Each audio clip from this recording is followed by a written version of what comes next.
الحمد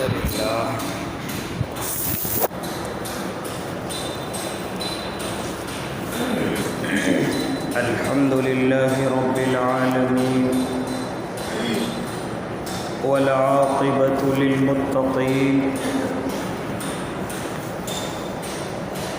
والصلاة والسلام على سيد الأنبياء والمرسلين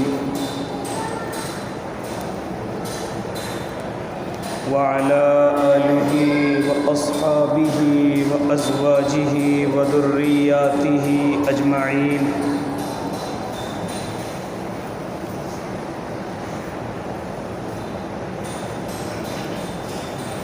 أعوذ بالله من الشيطان الرجيم. بسم الله الرحمن الرحيم.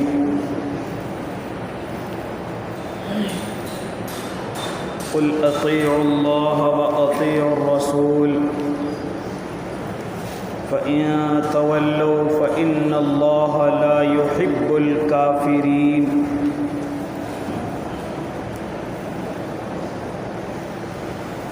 وقال تعالى وما آتاكم الرسول فخذوه إلى آخره. صدق الله العظيم وصدق رسوله النبي الكريم ونحن على ذلك من الشاهدين والشاكرين والحمد لله رب العالمين.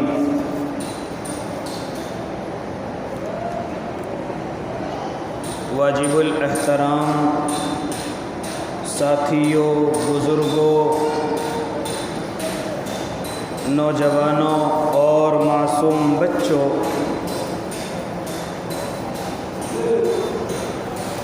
اور اپنے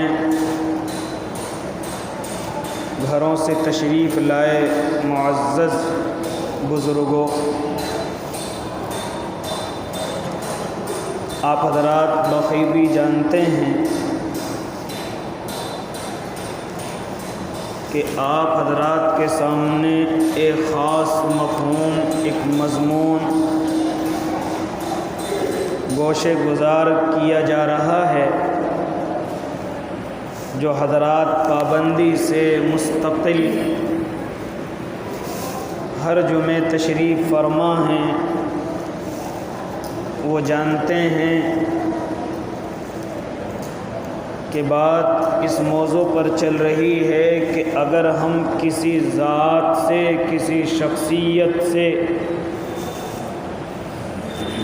فائدہ اٹھانا چاہیں تو 3 شرطیں. پہلی یہ کہ اس سے محبت کی جائے، دوسری یہ کہ اس کا ادب کیا جائے، اور تیسری اس کی اطاعت کی جائے، فرما برداری کی جائے، اس کا حکم مانا جائے. اللہ سے محبت بھی کی جائے، اللہ کے کلام کا، اللہ کے نام کا، اللہ کی ذات کا ادب بھی کیا جائے. تیسری چیز کہ اللہ کی اطاعت بھی کی جائے. پھر نمبر آتا ہے میرے اور آپ کے آقا محمد عربی صلی اللہ علیہ وسلم کا، کہ ان کی بھی محبت کی جائے، ان کے بھی ادب کیا جائے، اور ان کی بھی اطاعت کی جائے.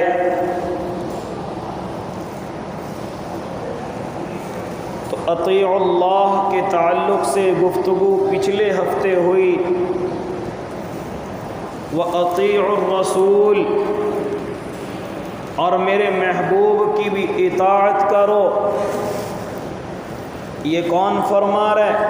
یہ میرا اور آپ کا اللہ ارشاد فرما رہا ہے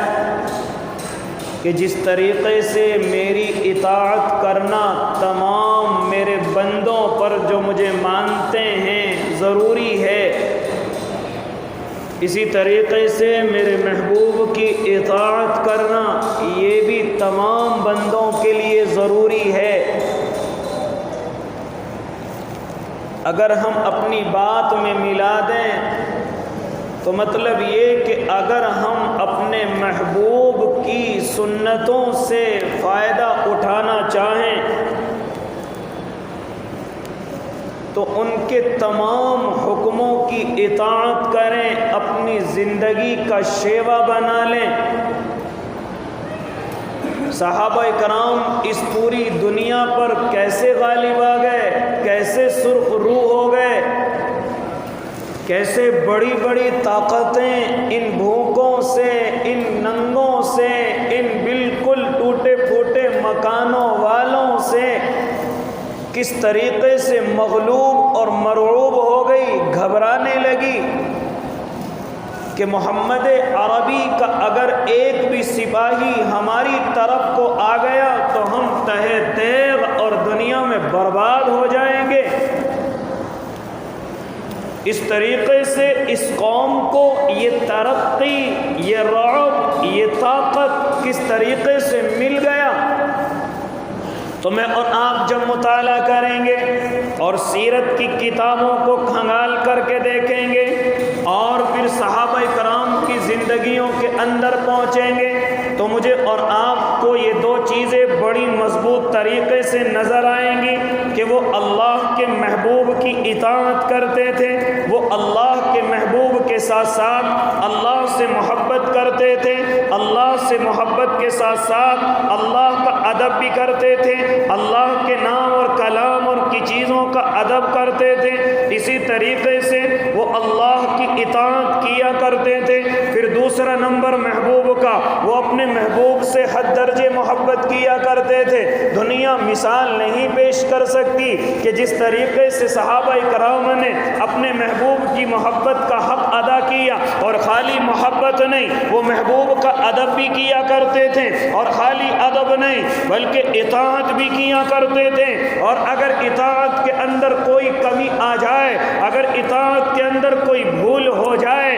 تو میرے بھائی فوراً اللہ کے نبی کے دربار میں حاضر ہوتے، اللہ سے معافی طلب کرتے، پھر اللہ کے نبی کے دربار میں پہنچتے، پھر محبوب سے بھی معافی طلب کرتے۔ یعنی اس طریقے سے انہوں نے محبت کو اپنے اندر جمع کیا، انہوں نے ادب کو اپنے اندر جمع کیا، انہوں نے اطاعت کو اپنے لیے ضروری سمجھا، تبھی تو اللہ رب العزت نے ان کو پوری دنیا کے اندر سرخرو فرمایا، پوری دنیا پر انہیں غالب فرمایا، پوری دنیا کا انہیں ذمہ دار بنایا، پوری دنیا کے دلوں میں ان کا رعب ڈالا، پوری دنیا کے دلوں میں ان کا خوف ڈالا۔ آج میں اور آپ بھی امت محمدیہ کہلاتے ہیں، میں اور آپ بھی یہ کہتے ہیں ارے ہم بھی تو اللہ کے نبی کے امتی ہیں، لیکن ذرا زندگیوں کے اندر دیکھیں کہ کتنا فرق ہے، کتنی پریشانیاں ہیں، کتنی مصیبتیں ہیں، کتنی بے برکتیاں ہیں، اور دنیا مجھ سے اور آپ سے کوئی رعب نہیں کھاتی، مجھ سے اور آپ سے کوئی خوف نہیں کھاتی، بلکہ مجھے اور آپ کو جہاں چاہتی ہے، جب چاہتی ہے ذلیل کرتی ہے، اور میں اور آپ کچھ نہیں کر سکتے۔ حالانکہ میں اور آپ بھی تو انہی کے ماننے والے ہیں،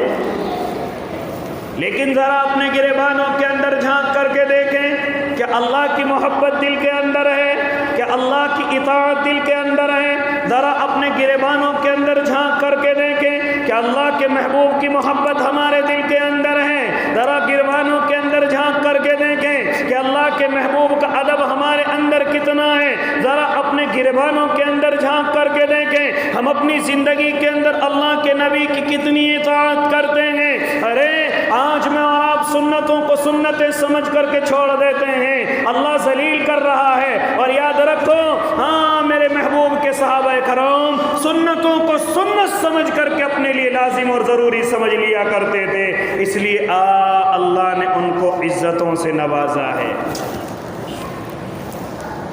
ہم کیا کہتے ہیں؟ سنتی تو ہے،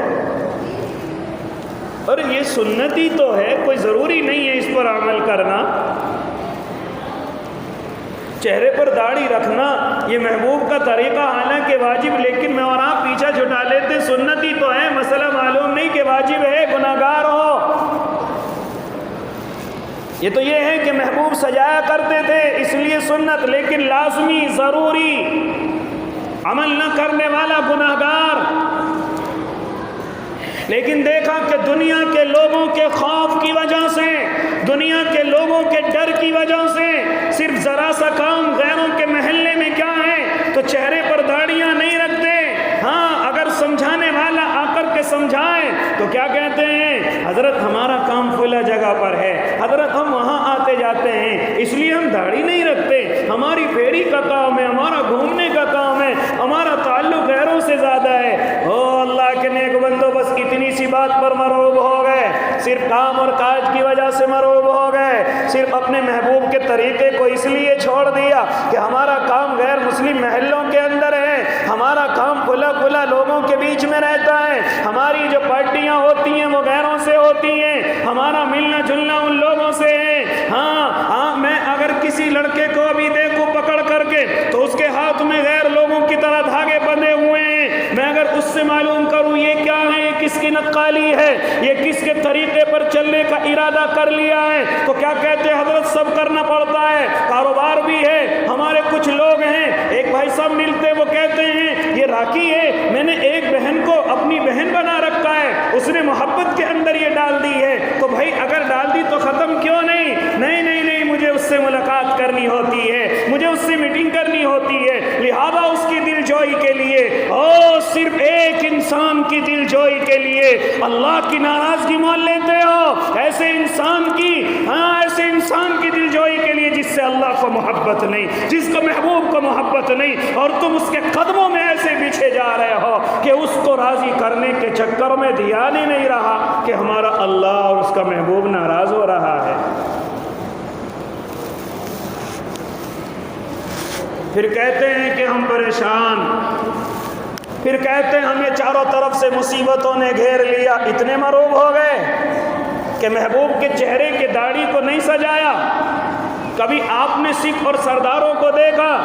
کہ وہ اپنے مذہب پر عمل نہ کر رہے ہوں، بڑی بڑی ڈیوٹیوں پر بیٹھے ہوئے ہوتے ہیں، بڑی بڑی مسندوں پر بیٹھے ہوئے ہوتے ہیں، لیکن مجال اپنے سر کا ایک بال بھی کاٹ لیں، مجال اپنے چہرے کے داڑھی کا ایک بھی بال نکال لیں، کیا وہ لوگ اپنے مذہب پر عمل نہیں کرتے؟ کیا وہ بڑی بڑی ڈیوٹیوں پر بیٹھے ہوئے نہیں ہوتے؟ کیا وہ بڑی بڑی مسندوں پر بیٹھے ہوئے نہیں ہوتے؟ پھر مسلمان تجھے کیا ہوا کہ تو لوگوں کے سامنے ذلیل ہوتا ہے؟ پھر بھی تیری کوئی عزت نہیں ہے، پھر بھی تجھے پیروں کی ٹھوکروں سے بھگایا جاتا ہے، پھر بھی تجھے پیروں کی دھول سے زیادہ عزت نہیں دی جاتی، ذلیل کیا جاتا ہے، اور تو ان کی دلجوئی کے لیے اپنے محبوب کا طریقہ، اپنے محبوب کی سنت کو اپنے چہرے پر، اپنے بدن پر سجانے کے لیے تیار نہیں، صرف اس وجہ سے کہ مجھے غیروں میں کام کرنا پڑتا ہے۔ یہی جواب دے گا اللہ کو جا کر۔ یاد کرو صحابہ کرام کی زندگیوں کو، یاد کرو حضرت حذیفہ ابن الیمان کو، کیا فرماتے ہیں کہ ایک مرتبہ ہمارے بڑے بڑے عیسائی پادری ہمارے دوست ہیں، انہوں نے ہمیں دعوت پر بلایا، ہم وہاں پر پہنچتے ہیں، لہذا ہم دعوت کے اندر پہنچے ہیں، وہاں پر کھانے کی میز سجی ہوئی ہے، ہم وہاں پر جا کر کے بیٹھ گئے ہیں، میں مختصر گفتگو کرنے چلا، وہ جیسے کھانے کے دسترخوان سجا رکھے ہیں، ایک ذرا سا کھانا ان کے ہاتھ سے لقمہ زمین پر گر جاتا ہے۔ اب محبوب کا طریقہ اور حکم کیا ہے؟ اے میرے امتیوں، جب اس طریقے سے کھانا گر جائے تو آپ لقمے کو اٹھا کر کے کھا سکتے ہو تو کھا لو، لیکن اگر نہیں کھا سکتے، وہ میلا ہو گیا تو اٹھا کر کے ایسی جگہ رکھ دو کہ دوسری مخلوق کے کام آ جائے، لیکن ایسا نہیں کہ اس لقمے کو وہاں سے نہ اٹھاؤ۔ اگر اس طریقے پر عمل کرو گے، کبھی روزیوں کے اندر کمی نہیں آئے گی، کبھی روزیوں میں بے برکتی نہیں ہوگی، کبھی بچوں کے لیے کھانا کم نہیں پڑے گا، کبھی روزی آپ کے بچوں کے لیے کم نہیں پڑے گی، لہذا کبھی جب آپ کوئی پروگرام کریں گے تو آپ کی بے عزتی نہیں ہوگی، آپ کو ذلت نہیں اٹھانی پڑے گی۔ اگر تم اس کھانے کی قدر کرو گے، اللہ تمہیں اور زیادہ عطا کرے گا، اگر اس کی ناقدری کرو گے، اللہ چھین لے گا۔ اور یاد رکھنا، پیروں کے اندر پڑا ہوا کھانا مظلوم کی طرح اپنے اللہ سے کہتا ہے، اے میرے اللہ، اس کو تیرے رزق کی اہمیت کا معلوم نہیں ہے، اس کو تیری رزق کی قدر کا معلوم نہیں ہے، اللہ اس سے رزق کو کم کر دیجئے، جو عزت کرنے والے ہیں ان کو دے دیجئے۔ حضرت حذیفہ ابن الیمان ہے،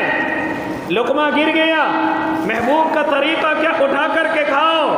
پہلے دسترخوان بچھاؤ، دسترخوان صاف ستھرا ہو کہ اٹھا کر کے کھانے میں کوئی قباحت محسوس نہ ہو، اٹھا کر کے کھاؤ، کبھی روزی کے اندر بے برکتی نہیں۔ حضرت حذیفہ اس لقمے کو اسی طرح اٹھانے لگے، ایک برابر والا ساتھی ان کو اشارہ کرتا ہے اور کہتا ہے اے حذیفہ کیا کر رہے ہو؟ اے حذیفہ دیکھتے نہیں بڑے بڑے مالدار بیٹھے ہوئے ہیں، بڑے بڑے عمرا بیٹھے ہوئے ہیں، بڑے بڑے رئیس بیٹھے ہوئے ہیں، اور تم ان کے سامنے لقمہ اٹھا کر کے کھاؤ گے، یہ کیا کہیں گے؟ ارے صحابہ کرام کو کھانا نہیں ملتا، یہ ننیدہ کہیں گے، یہ کہیں گے ان کو روزی نہیں ملتی۔ کیا کہا تھا حضرت حذیفہ ابن الیمان نے؟ اترک سنت رسول اللہ صلی اللہ علیہ وسلم لہؤلاء الحمقاء، ان بیوقوفوں کی وجہ سے میں اپنے محبوب کی بات کو نہ مانوں؟ جن کو تو مالدار کہتا ہے یہ میری نظروں میں بیوقوف ہیں، جن کو تو مالدار سمجھ کر کے مرعوب ہو رہا ہے، ان بیوقوفوں کی وجہ سے میں اپنے محبوب کا طریقہ چھوڑ دوں؟ کوئی پرواہ نہیں ہے مجھے ننیدہ کہیں یا کھانا نہیں ملتا کچھ بھی کہیں، کوئی پرواہ نہیں، لیکن آج میں اور آپ بھی تو انہی کے محبوب کے امتی کہلاتے ہیں۔ پھر کیا ہو جاتا ہے جب فنکشنوں کے اندر جاتے ہیں، پھر کیا ہو جاتا ہے کسی کے ولیمے اور عقیقے میں جاتے ہیں، کیا ہو جاتا ہے کہاں چلی جاتی ہے محبوب کے طریقے، کہاں چلے جاتے ہیں محبوب کی سنتیں۔ اے اللہ کے نیک بندو، اتنا ہم کھاتے نہیں ہیں جتنا اس کا نقصان کر کے آتے ہیں، جتنا پیروں کے اندر ڈال کر کے آتے ہیں، جتنا پیروں میں اور نالیوں کے اندر پڑا ہوا ہوتا ہے اس کو چھوڑ کر کے آتے ہیں۔ پھر آج رونا روتے ہیں حضرت کام نہیں چل رہا ہے، حضرت گھر کے اندر کھلا چیز بنتی ہے کم پڑ جاتی ہے، حضرت روزی میں برکت نہیں، حضرت کاروبار میں برکت نہیں۔ ہاں میری بیوی کسی سے وہ معلوم کر کے آئی تھی، تمہیں تو کسی نے کرا دیا ہے، کسی نے کچھ نہیں کرایا ہے، یہ روزی کی ناقدری ہوئی ہے جس کو اللہ نے تم سے چھین لیا ہے۔ اب روزی چھیننے کا مطلب یہ نہیں کہ آپ کی ڈلیاؤں میں سے روٹیاں کم ہو جائیں گی، آپ نے 10 روٹی بنائی 5 رہ گئی، 10 کہاں چلی گئی، یہ مطلب نہیں ہے۔ اللہ روزگار کو چھین لے گا، کہاں سے کما کر کے لاتے ہو، وہاں اللہ بے برکتی کو پیدا کر دے گا۔ گھر کے اندر کھانا، گھر کے اندر روٹیاں کم نہیں ہوں گی، بلکہ تمہارے کاروبار کے اندر فرق آ جائے گا، تمہاری محنت اور مزدوری جو کما کر کے لاتے اس کے اندر فرق آ جائے گا۔ اس طرح روزی روٹیاں کم نہیں، اس طریقے سے کم ہوں گی کہ آپ کے کاروبار پر بندشیں ہوں گی، آپ کے کاروبار کے اندر بے برکتیاں ہوں گی، آپ کو کاروبار نہیں ملے گا۔ پھر کہنا کہ مشورہ ہو رہا تھا، بالکل کام ملنے والا تھا اور ملتے ملتے ختم ہو گیا۔ حضرت ذرا دیکھنا، میرے بنیان کو دیکھنا، میرے کرتے کو دیکھنا، میری انگلی پکڑ کر کے دیکھنا، میرے سر کے بالوں کو چیک کرنا۔ ہاں پھر اس طریقے کے کام ہوتے ہیں، اور پھر مجھ جیسا بھی آپ کا بیوقوف بنا دیتا ہے۔ اچھا آپ کو تو بہت سال ہو گئے، بڑے سال سے کرا رکھا ہے، کہیں فلاں چیز پر آپ کا پیر پڑ گیا ہوگا، اس طرح ہوتا ہے کہ نہیں ہوتا ہے؟ او اللہ کے نیک بندو، روزی کی جتنی قدر کرو گے اللہ اتنی عطا کرے گا، روزی کی جتنی قدر کرو گے اللہ اتنی عطا کرے گا، جتنی ناقدری کرو گے اللہ چھین لے گا، جتنی ناقدری کرو گے۔ ابھی میں نے کیا کہا، یہ روزی مظلوم کی طرح بد دعا کرتی ہے، جو قدموں کے اندر آتی ہے، جو پیروں کے نیچے پڑتی ہے، یہ مظلوم کی طرح بد دعا کرتی ہے، اور اللہ سے کہتی ہے اللہ اس کو میری قدر نہیں ہے، اس کے گھر سے نکال دیجئے۔ اب نکالنے کا مطلب کیا؟ یاد رکھنا کاروبار کو نقصان ہوگا، یاد رکھنا آپ کو منافع نظر آ رہا ہے لیکن نقصان کے اندر تبدیل ہو جائے گا، آپ کو فائدہ نظر آ رہا ہے لیکن ختم ہوتا ہوا نظر آئے گا۔ ہاں یاد رکھنا آپ کو بالکل کوئی رات میں یہ کہہ دے گا کہ صبح آ کر اپنے کام پر لگ جاؤ، لیکن صبح تمہارے پاس پھر یہ فون آئے گا کہ یہاں پر آنے کی ضرورت نہیں، ہم نے کام کسی اور کو دے دیا ہے۔ یہ ہے بے برکتی، یہ ہے روزی کا چھننا، یہ ہے اللہ کی طرف سے یہ فیصلے ہو جانا کہ یہ روزی کا حقدار نہیں ہے، لہذا یہ روزی کسی اور کو دے دی جائے، اس روزی کا مالک کسی اور کو بنا دیا جائے۔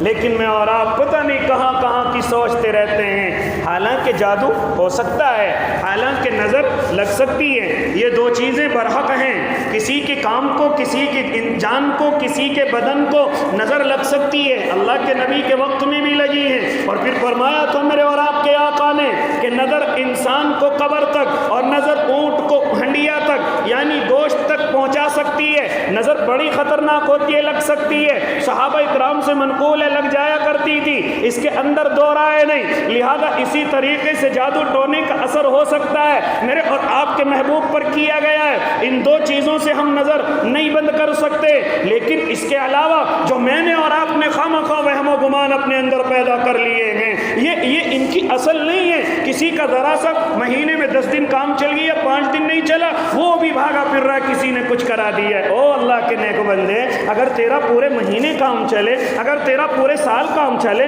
تو تو اللہ کو یاد کرے گا، تو اللہ کو اپنا مان لے گا، تو اللہ کے سامنے آئے گا۔ ارے اللہ کبھی دے کر کے آزماتا ہے اور اللہ کبھی روک کر کے آزماتا ہے۔ ذرا دیکھو تو صحیح ہے مجھے یاد کرتا ہے کہ نہیں کرتا ہے، ذرا دیکھو تو صحیح ہے میرے پاس آتا ہے کہ نہیں آتا ہے۔ لیکن ہم 10 دن کام کریں تو بڑے خوش، اللہ بھی خوش، ارے اللہ بڑا مہربان ہو رہا ہے، اللہ کا کرم ہے، ارے اللہ بڑا خوش ہو رہا ہے۔ اور جیسے مہینے میں 5 دن کام نہ چلے، اب اللہ بھی ناراض اور انسان بھی ناراض۔ یہ میں نے اور آپ نے اپنا مزاج بنا لیا ہے، اگر کام اچھا چل رہا ہے تو اللہ راضی ہے، اور کام کے اندر کمی آ گئی تو کیا کہتے ہیں؟ اللہ ناراض ہو گیا۔ نہیں میرے بھائی، یہ کس نے آپ کو بتا دیا؟ جو اللہ کو نہیں مانتے ان کے بڑے بڑے کاروبار ہیں، کیا اللہ ان سے راضی ہے؟ ان کی بڑی بڑی بلڈنگیں، بڑی بڑی گاڑیاں، بڑے بڑے ان کے مکانات، کیا اللہ ان سے راضی ہے؟ نہیں میرے بھائی، اللہ اپنے بندوں سے کبھی دے کر کے آزماتا ہے اور کبھی ہلکا سا روک کر کے بھی آزماتا ہے۔ ذرا دیکھو تو صحیح کہ اب بھی مجھے مانتا ہے، رک جاتا ہے۔ خیر میں بات کرنے لگا، اے اللہ کے نیک بندو، اگر میں اور آپ اپنے محبوب کی اور اپنے محبوب صلی اللہ علیہ وسلم کی شخصیت سے اور اس دنیا کے اندر میں اور آپ غالب آنا چاہتے ہیں تو آؤ اللہ کے محبوب کی سنتوں کو اور ان کے حکموں کو اپنی زندگی کے اندر لائیں، اور لہذا کوشش یہ کریں کہ تمام کی تمام سنتیں میری اور آپ کی زندگی کے اندر آ جائیں، تمام کے تمام ان کے حکم میری اور آپ کی زندگی کے اندر آ جائیں۔ ہاں کوشش یہ کریں کہ اللہ کے نبی کی اطاعت میری اور آپ کی زندگی، میرے اور آپ کے بدن پر، میرے اور آپ کے کپڑوں پر، میرے اور آپ کے چہروں پر، میرے اور آپ کے گھروں پر، میرے اور آپ کی بیاہ شادیوں پر، میرے اور آپ کے تمام فنکشنوں پر، ہاں اللہ اور اس کے محبوب کی اطاعت نظر آ جائے، اللہ اور اس کے محبوب کی اطاعت نظر آئے۔ ہاں اسی کے ساتھ ساتھ تمام کی تمام سنتیں میری اور آپ کی زندگی کے اندر آ جائیں۔ اس کے برخلاف اگر سنتوں پر عمل کرنا ابھی مشکل ہے اور کوشش کر رہے ہیں کہ انشاءاللہ آتے جائیں گے، چلتے جائیں گے، کوشش کر رہے ہیں، لیکن اس چیز کا خاص خیال رکھیں کہ سنتوں کا مذاق نہ اڑایا جائے۔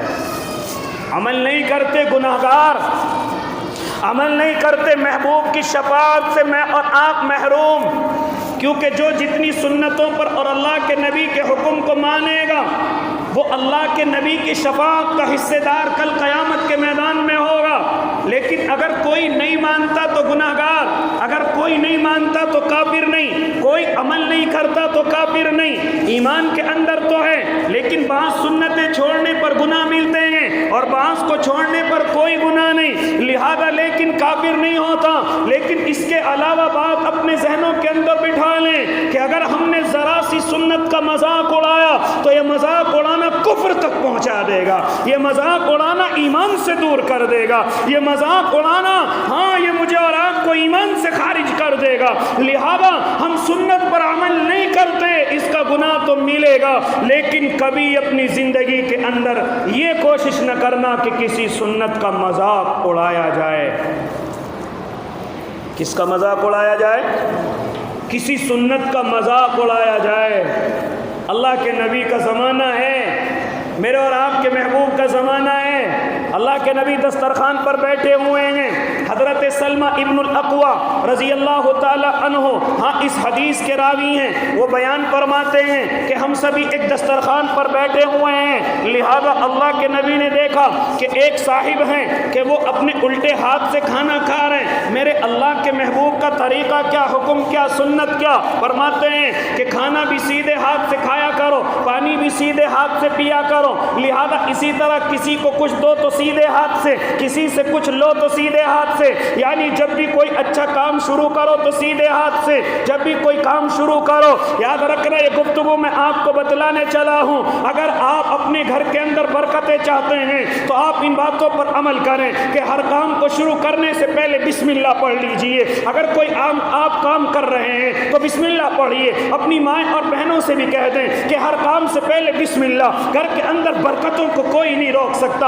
اتنا لفظ کہنے میں کوئی مشکل نہیں ہے۔ کوئی ہم کام کر رہے ہیں بسم اللہ، ہاں کوئی چیز لے رہے بسم اللہ، کوئی سامان رکھ رہے ہیں بسم اللہ، اتنا لفظ کہنے میں کوئی زور نہیں پڑتا۔ یاد رکھنا جس ماں اور بہن نے، جس بھائی نے اپنے گھر کے اندر یہ عادت بنا لی کہ ہر کام میں بسم اللہ، تو وہ اپنے گھر سے کبھی برکتوں کو نہیں روک سکتا، اللہ کی رحمتوں کو نہیں روک سکتا۔ اسی طریقے سے دوسری چیز گھر کے اندر برکتوں کی بتلائی کہ جب بھی کوئی کام کرو سیدھے ہاتھ سے کرو، جب بھی کوئی اچھا کام کرو سیدھے ہاتھ سے کرو، لہذا آپ کے گھر کے اندر کبھی بے برکتی نہیں۔ اللہ کے نبی دسترخوان پر بیٹھے ہوئے ہیں، حضرت سلمہ ابن الاقویٰ رضی اللہ تعالی عنہ وہیں پر موجود ہے، وہی اس روایت کو نقل کر رہے ہیں۔ فرماتے ہیں کہ ایک آدمی بیٹھا ہوا الٹے ہاتھ سے کھانا کھا رہا ہے، الٹے ہاتھ سے اپنا ہاتھ چلا رہا ہے۔ میرے آقا نے، میرے محبوب نے اس کو ٹوک دیا اور کہا، او اللہ کے بندے کیا کر رہے ہو، سیدھے ہاتھ سے کیوں نہیں کھاتے؟ یہ سیدھے ہاتھ کا طریقہ اچھا ہے، اللہ کو پسند ہے۔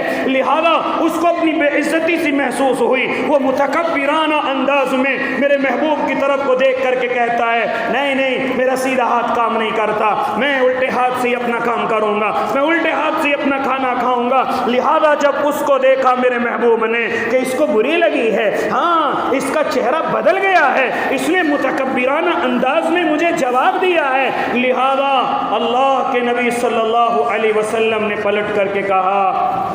کہ ایسا ہو جائے کہ واقعی میں تیرا سیدھا ہاتھ کام نہ کرے۔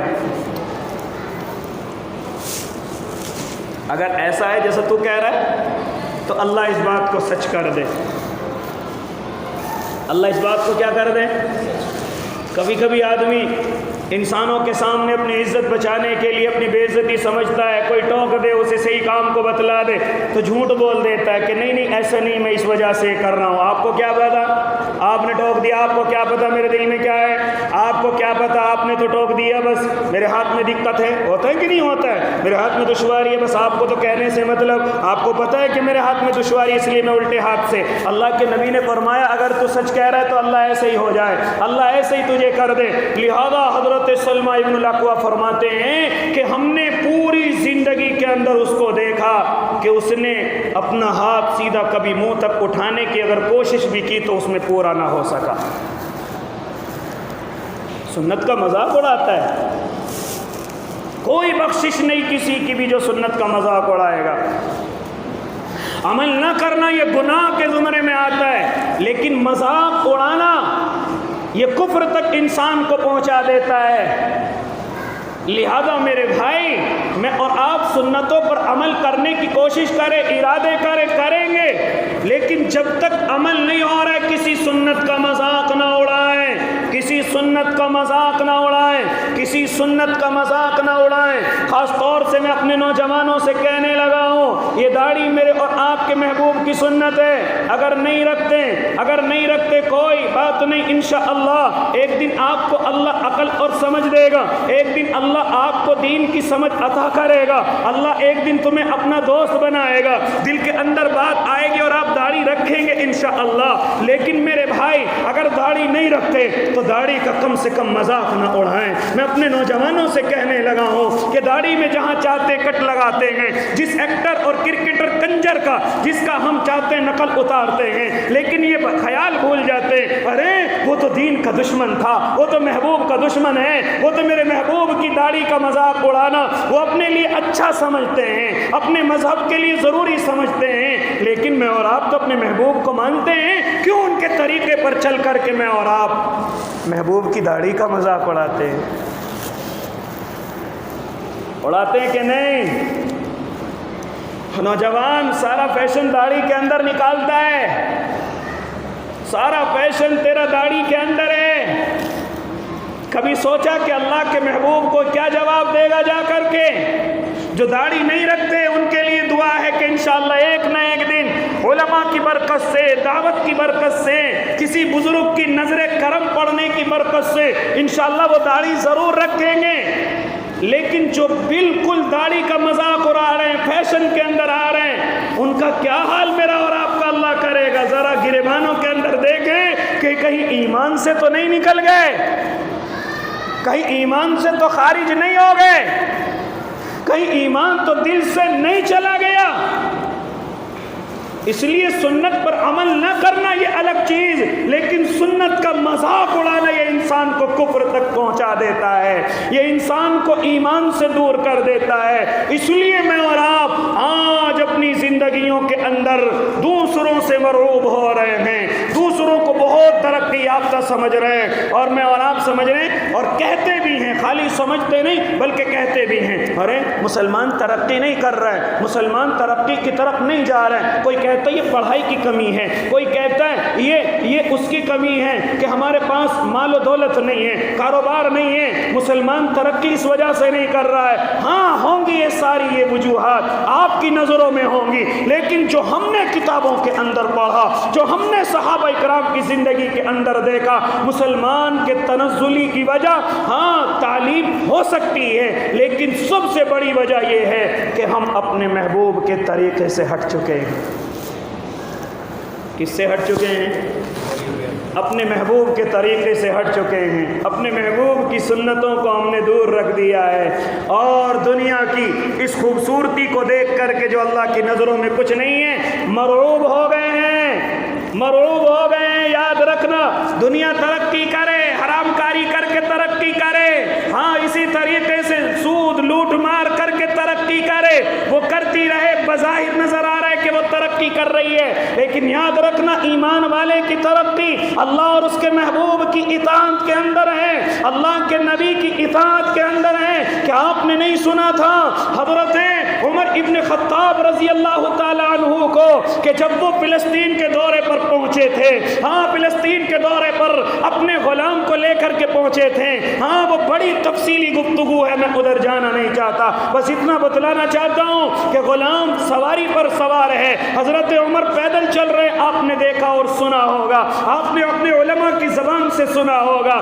اور تمام فلسطین کے بڑے بڑے مالدار حضرت عمر کے استقبال میں ہیں کہ 22 لاکھ مربع میل کا حاکم آ رہا ہے، لہذا استقبال کیا جائے، کھڑا ہوا جائے، لہذا تمام کے تمام کھڑے ہو گئے تھے۔ حضرت ابو عبیدہ اس وقت میں پہلے سے ہی موجود تھے، لیکن دیکھتے ہیں حضرت عمر کو کہ جوتیاں پھٹی ہوئی ہیں، کپڑوں پر پیبند لگے ہوئے ہیں، ہاں پانی کا ایک پیالہ ہے، لہذا آ کر کے کہتے ہیں عمر ابن خطاب تمہیں بڑے بڑے مالداروں میں میٹنگ کرنی ہے، بڑے بڑے مالداروں میں بیٹھنا ہے، بڑے بڑے مالداروں کے لیے تمہیں جانا ہے، لہذا اپنے کپڑوں کو تبدیل کر لو، اپنی جوتیوں کو تبدیل کر لو، تمہیں بڑے بڑے حاکموں کے درمیان میں بیٹھنا ہے۔ سن لو، جو غیروں کی وجہ سے داڑیاں نہیں رکھتے، جو غیروں کی وجہ سے اپنے ہاتھوں میں نئے کالے پیلے دھاگے باندھ کر کے رکھتے ہیں، اپنے ماتھے پر کشکے لگا کر کے رکھتے ہیں، اپنے ناموں کو بدل کر کے رکھتے ہیں، لہذا بعض مسلمانوں کو دیکھا کہ اپنے ناموں تک کو چھپاتے ہیں، صرف اس وجہ سے کہ میں غیروں میں رہتا ہوں، صرف اس وجہ سے اپنا نام عبداللہ ظاہر نہیں کرتا، وہ الٹا سیدھا نام جو غیروں کے اندر چلتا ہے اس نام سے اپنے نام کو مشہور کرتا ہے۔ ہاں یاد رکھو کیا فرمایا تھا حضرت عمر ابن خطاب نے، اے ابو عبیدہ اگر تیری جگہ کوئی اور ہوتا تو مارتے مارتے زمین سے ملا دیتا، لیکن میں نے اپنے محبوب کو تجھے اپنی امت کا امین کہتے ہوئے سنا ہے۔ لیکن یاد رکھنا ہے ابو عبیدہ، ہم ایک پستہ قوم تھے، ہم ایک ذلیل غیر متعارف قوم تھے، ہمیں دنیا جانتی نہیں تھی، دنیا میں ہماری کوئی قدر و منزلت نہیں تھی، دنیا ہمیں پہچانتی بھی نہیں تھی، ایسے لڑنے مرنے کٹنے والے انسان تھے ہم سب کے سب۔ اللہ کو ہم پر ترس آیا اور اللہ نے اپنا محبوب ہمارے درمیان کے اندر بھیجا، ہم نے اس کو قبول کیا، ہم نے اس کی سنتوں پر عمل کیا، جیسے ہی ہم اس کے طریقے پر چلیں دنیا ہم سے گھبرانے لگی، ڈرنے لگی، ورنہ اب سے پہلے ہمارے اندر طاقت بھی تھی، تھی، سب کچھ تھا، لیکن دنیا ہماری عزت نہ کرتی تھی۔ جیسے ہی محبوب صلی اللہ علیہ وسلم ہماری زندگی کے اندر آئے، ہم نے ان کو اپنے سینے سے لگایا، ہم نے ان کی باتوں پر عمل کیا، ہم نے ان کی زندگی کو اپنی زندگی بنایا، تو پھر پوری دنیا ہم سے ڈرنے لگی، پوری دنیا ہمیں جزیہ اور ٹیکس دینے لگی، پوری دنیا اپنے مالوں کے حصے ہمیں پہنچانے لگی۔ اے ابو عبیدہ، یہ تمام کی تمام عزت ہمیں دین کی وجہ سے ملی ہے، شریعت کی وجہ سے ملی ہے، اللہ اور اس کے محبوب کے طریقے پر چلنے کی وجہ سے ملی ہے۔ یاد رکھنا، جس دن ہم ان چیزوں کو چھوڑ کر دنیا کی چیزوں میں عزت تلاش کریں گے، اے ابو عبیدہ، اس وقت ہم ذلیل ہو جائیں گے، اس وقت ہم کیا ہو جائیں گے؟ ذلیل ہو جائیں گے۔ میری اور آپ کی ذلت کی وجہ یہی تو نہیں؟ ہم شریعت کو چھوڑ کر گاڑیوں میں عزت تلاش کر رہے ہیں، ہم اللہ کے محبوب کی سنتوں کو چھوڑ کر غیروں کے کپڑوں میں عزت تلاش کر رہے ہیں، کوٹ پینٹ ٹائی کے اندر عزت تلاش کر رہے ہیں۔ کہ ہماری ذلت کی وجہ یہی تو نہیں کہ ہم شریعت کو چھوڑ کر اچھے مکان بنا لیں تو عزت ہو جائے، بڑے مکان بنا لیں تو عزت ہو جائے؟ ارے جن لوگوں میں عزت بنانا چاہتے تھے، آج وہی لوگ میرے اور آپ کو مکان کے گرانے کی پوری سازش کر چکے ہیں، پوری بلڈنگوں کو گرانے کی پلاننگ تیار کر چکے ہیں، اور خالی تیار نہیں، گرائے بھی جا رہے ہیں۔ اگر مکانوں کے اندر عزت ہوتی تو آج یہ سب سے بڑے عزت والے ہوتے، لیکن آج کس طریقے سے بڑے بڑے مکانوں کو زمین دوز کیا جا رہا ہے، بڑی بڑی فیکٹریوں کو زمین دوز کیا جا رہا ہے۔ جن لوگوں کو خوش کرنے کے لیے تمام کام کیے گئے تھے، آج وہی لوگ میرے اوپر مسلط ہو کر مکانوں کو بھی گرا رہے ہیں، زمینوں کو بھی ہڑپ کر رہے ہیں۔ او اللہ کے نیک بندو، ہم تو ایسے ہو گئے، نہ غیروں کے اچھے رہے نہ اپنے اللہ کے اچھے رہے۔ وہ لوگ ہمیں برباد کرنے کی سازش کر چکے، اور ہم لوگ ان لوگوں کو خوش کرنے کے چکر میں اپنے اللہ کو ناراض کر بیٹھے۔ ہم تو کدھر کے بھی نہیں رہے، نہ خدا ہی ملا نہ وصال صنم، نہ ادھر کے رہے نہ ادھر کے رہے۔ ہم لوگوں کا تو یہ حال ہو گیا۔ اس لیے میرے بھائی، میرے اور آپ کے محبوب کی زندگی کے اندر میرے اور آپ کی عزت ہے، اس کو جتنا جلدی میں اور آپ سمجھ لیں اتنا اچھا ہوگا، جتنا جلدی اس چیز کا عقیدہ کو مضبوط کر لیں اتنا اچھا ہوگا، جتنی جلدی اس چیز پر یقین کر لیں اتنا اچھا ہوگا، ورنہ کہیں ایسا نہ ہو کہ دیر ہو جائے، ورنہ کہیں ایسا نہ ہو کہ میں اور آپ برباد ہو جائیں اور دیر ہو جائے۔ اس لیے میرے بھائی، اگر میں اور آپ اس زندگی کے اندر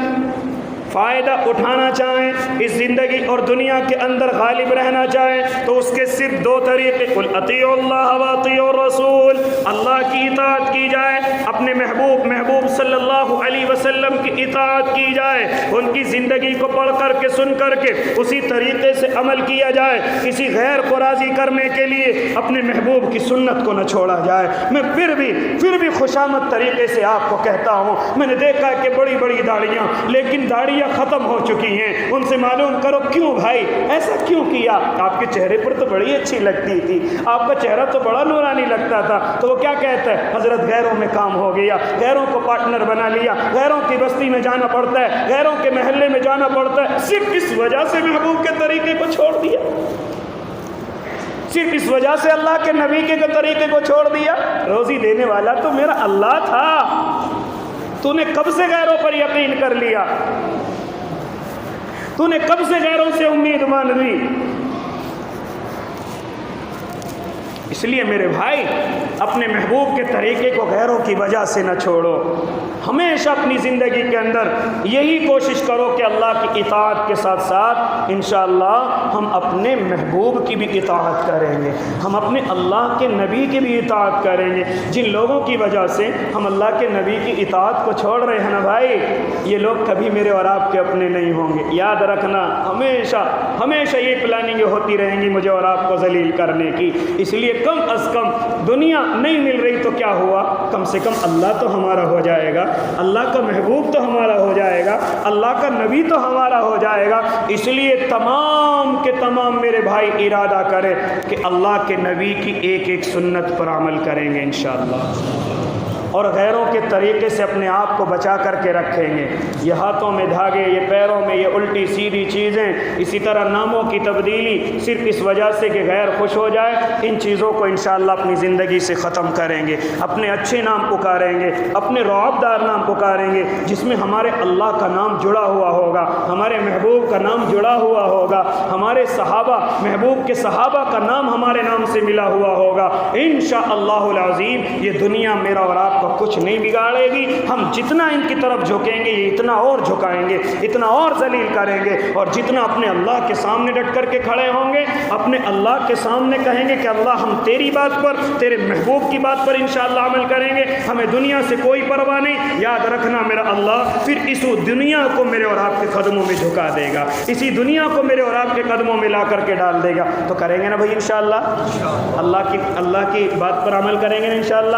اللہ کے محبوب کی زندگی کو اپنی زندگی کے اندر لائیں گے۔ آج سے غیروں کے جو بھی طریقے ہمارے اندر ہیں وہ بھی ختم ہوں گے انشاءاللہ، اور جو ہمارے گھروں کے اندر ہیں وہ بھی ختم ہوں گے، اور جو ہماری بیاہ شادیوں کے اندر غیروں کی رسمیں